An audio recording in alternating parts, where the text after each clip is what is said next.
Cambridge IELTS 2 by the University of Cambridge Local Examination Syndicate. Published by Cambridge University Press, 2000. This recording is copyright.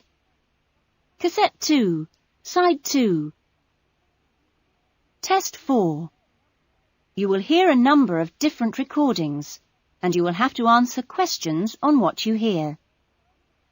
There will be time for you to read the instructions and questions, and you will have a chance to check your work. All the recordings will be played once only. The test is in 4 sections. Write all your answers in the listening question booklet. At the end of the test, you will be given 10 minutes to transfer your answers to an answer sheet. Now turn to Section 1.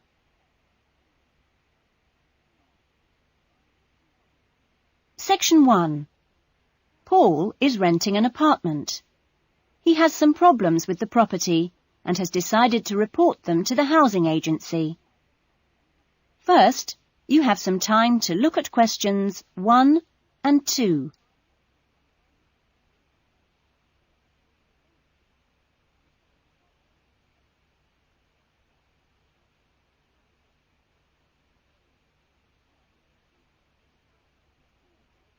You will see that there is an example that has been done for you. On this occasion only, the conversation relating to this will be played first. Good morning, MIC House Agency. Good morning. I'm ringing about the problems I've been having with my apartment. Yes, of course. If I can just take a few details first. What's your name? Paul Smiley. How do you spell that? Smiley. Paul's surname is Smiley, so Smiley has been written in the box. Now we shall begin. You should answer the questions as you listen, because you will not hear the recording a second time. Now listen carefully to the conversation and answer questions 1 and 2. Good morning, MIC House Agency. Good morning. I'm ringing about the problems I've been having with my apartment. Yes, of course. If I can just take a few details first. What's your name? Paul Smiley. How do you spell that? Smiley. Okay. And what's the address? Apartment 216 Rose Lane. Rose Lane. And that's in Newton. Oh, yes, I know the property. Could I just ask, how long is the lease? It's for 1 year. Huh? And you moved in? Last week, on 27th of June. Fine, thank you. Before the conversation continues, you have some time to look at questions 3 to 10.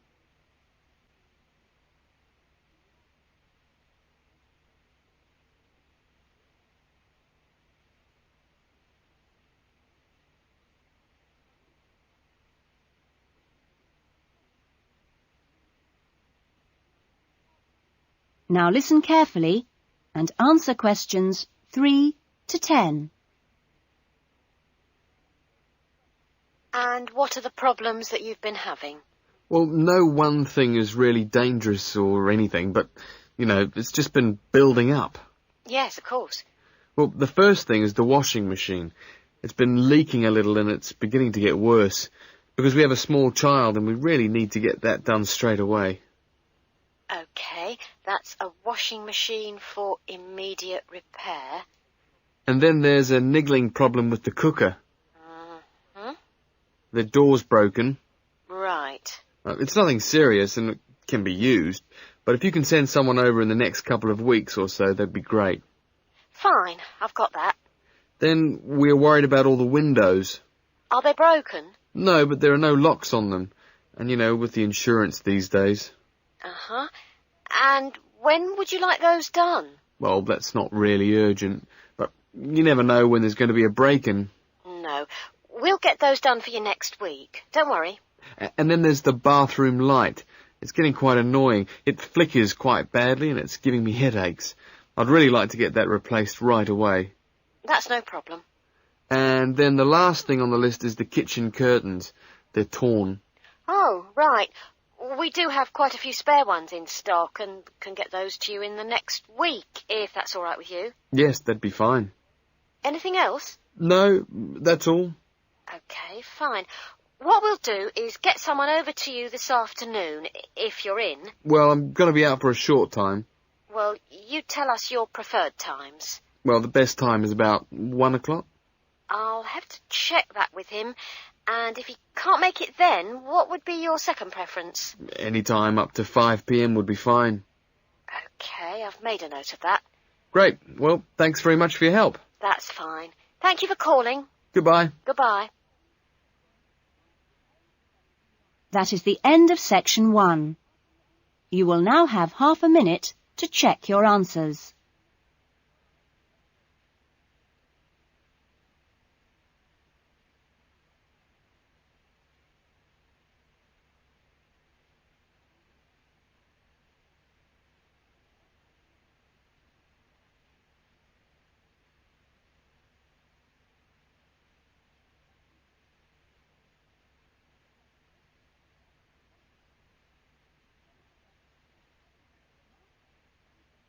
Now turn to section 2.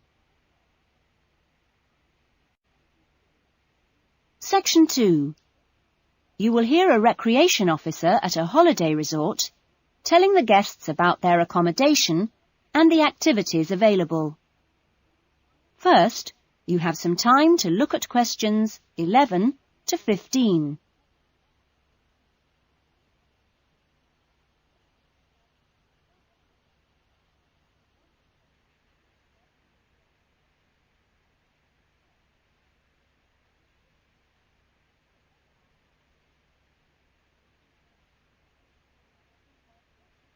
Now listen carefully to the first part of the talk and answer questions 11 to 15. Great. Well, hi everyone. My name's Jody, and I'm one of the 4 recreation officers here at Rainforest Lodge.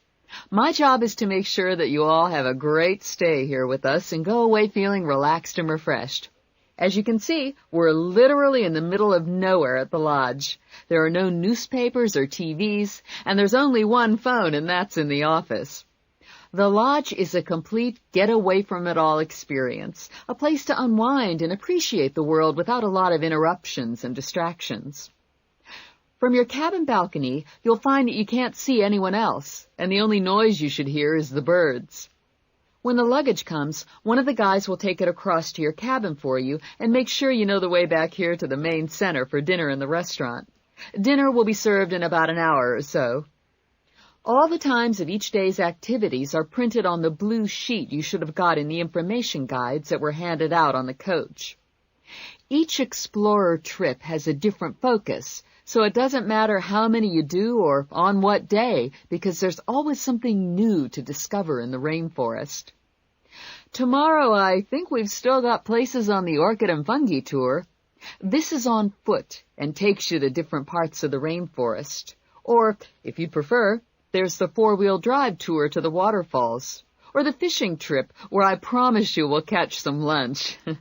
And last but not least, the famous crocodile cruise that leaves at 11 a.m. each day. Just in time for the crocodile's lunch. Oh, plenty to choose from here at Rainforest Lodge. Or just sit on your balcony, relax and unwind and enjoy the views. In the evenings, there is the Spotlight Tour, one of my favorites. The Spotlight Tour leaves at sundown and lets you catch a glimpse of some more of the rainforest wildlife as it comes out at dusk to feed. That's a great trip, and if you can, I'd really try to make sure you do it during your stay. You now have some time to look at questions 16 to 20.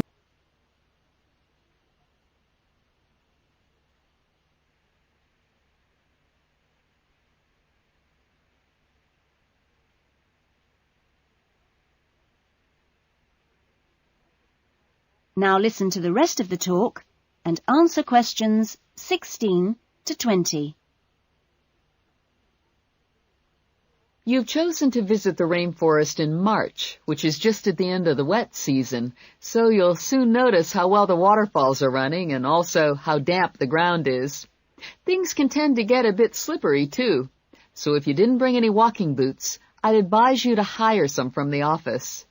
You'll also be much better off in long trousers rather than shorts, because they will give your legs more protection. And socks are a good idea, too. There's no need to be nervous of the rainforest, provided that you treat it with respect and common sense. Most of the animals and wildlife are gentle and harmless. There are some venomous snakes to beware of, but really they're much more frightened of you than you are of them.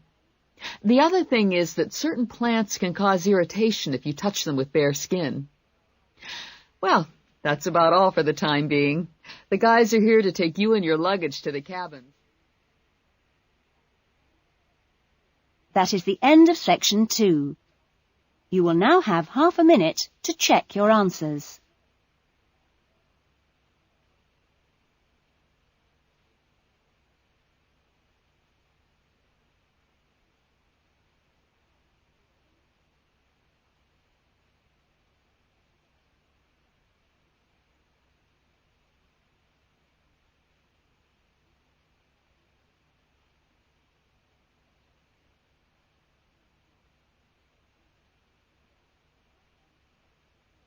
Now turn to section 3.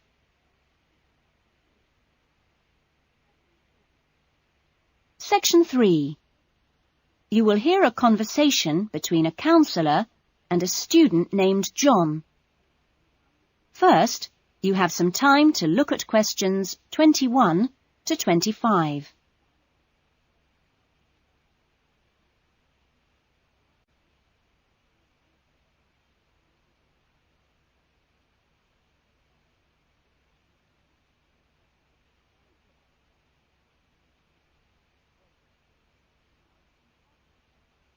Now listen carefully to the conversation and answer questions 21 to 25. Hello, John. What can I do for you? Well, I heard about these counselling sessions from a friend doing a science course, and I was really interested. I think they should be compulsory, really. Well, to be quite honest, John, I think they would be useful for everybody, but, well, everybody has their own way of going about things. I prefer people just to drop in when they can. Yes.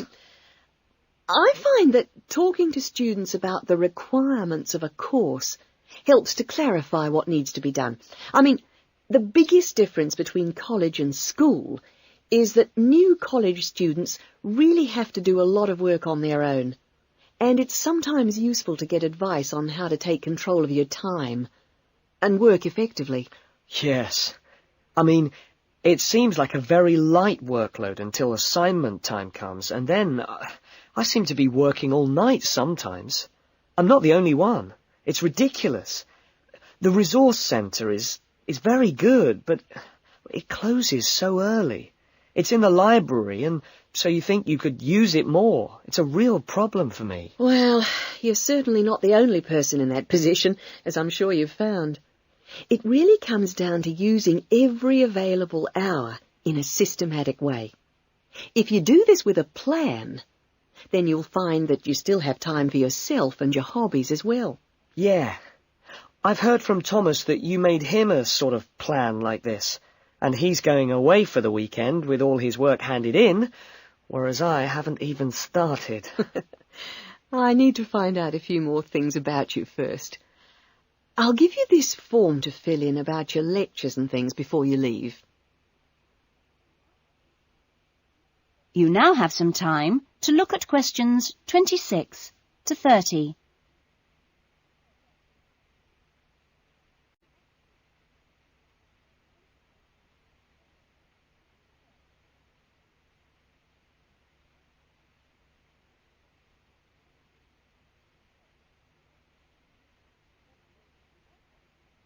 Now listen to the rest of the conversation and answer questions 26 to 30.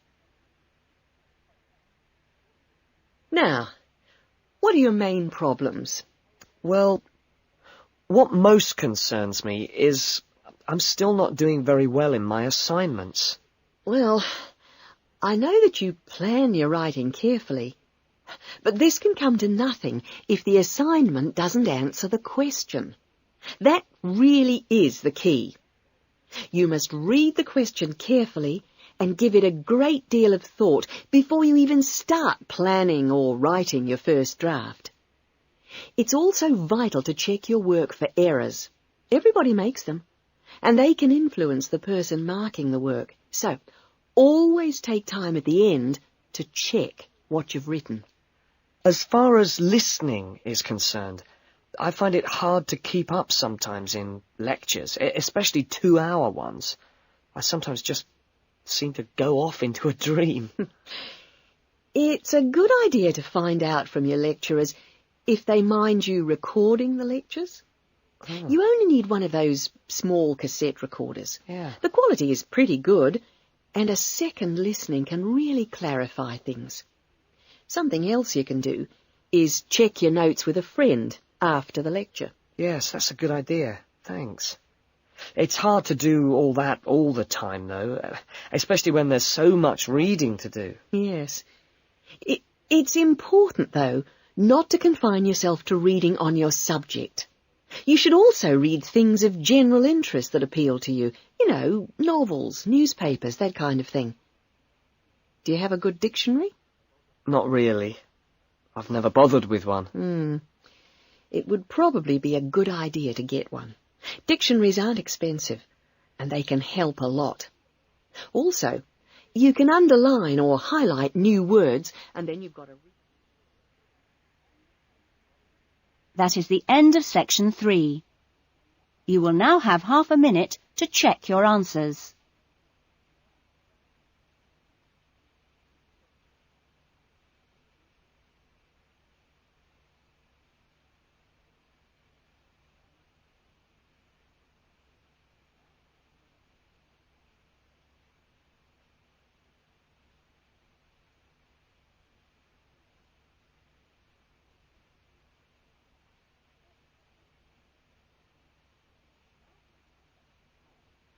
Now turn to section 4.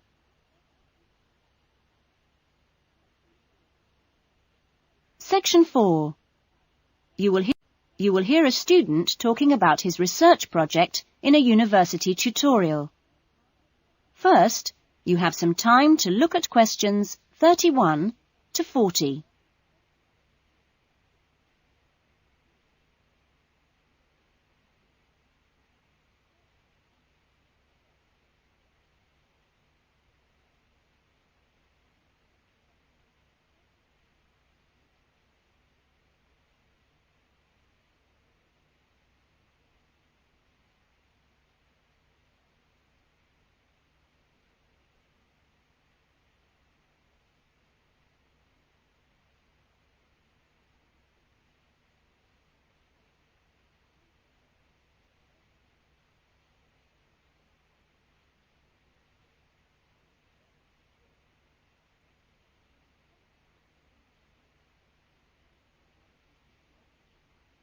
Now listen to the talk and answer questions 31 to 40. Well, good afternoon. In today's session, John Upton will be sharing some of the findings of his research project from last term. John. Thanks. Well, first of all, a little bit about the background to the project. Our title, as you can see, is pretty straightforward. Car safety. But these days, there's a lot more to it than the usual injunctions about drinking and driving or speeding. I'd been interested and horrified by several newspaper reports on what people call road rage. For example, the famous incident of a man getting out of his car in a car park and hitting the driver of a van who had overtaken him earlier. It seemed to me that there were almost as many serious problems when cars were parked, i.e. were stationary, as when they were travelling at 90 miles an hour. So I decided to make this the focus of the project. For our research, we depended mainly on talking to individuals, asking them questions rather than using written questionnaires. We stopped people at a selected garage on the motorway over a 2-day period and asked them questions about what they'd observed or experienced themselves.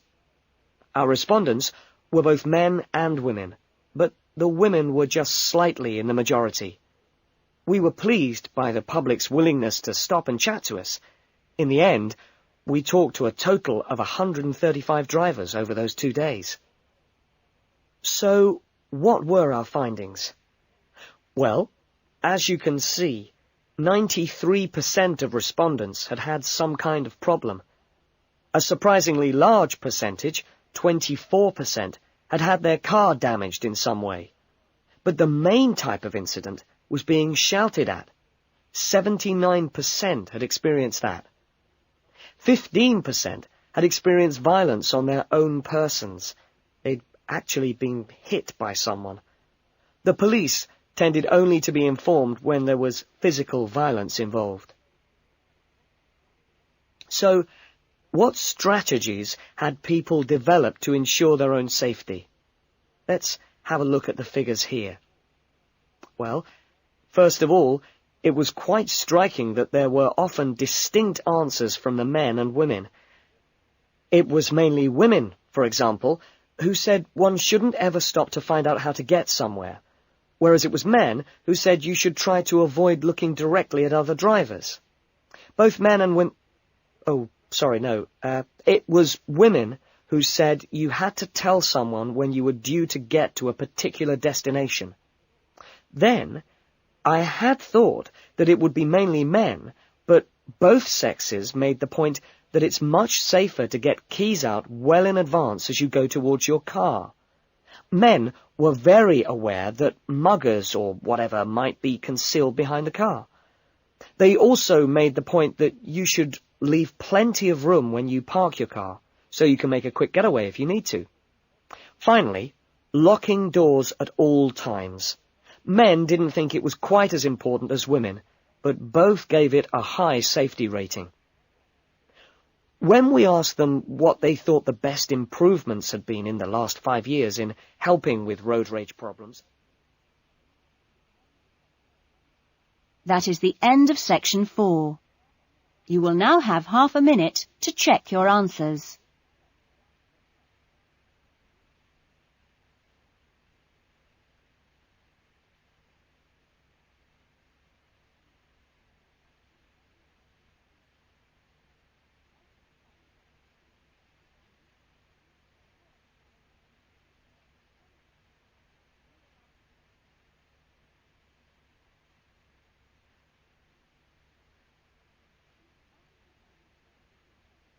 That is the end of the listening test. In the IELTS test, you would now have 10 minutes to transfer your answers to the listening answer sheet. That is the end of side 2.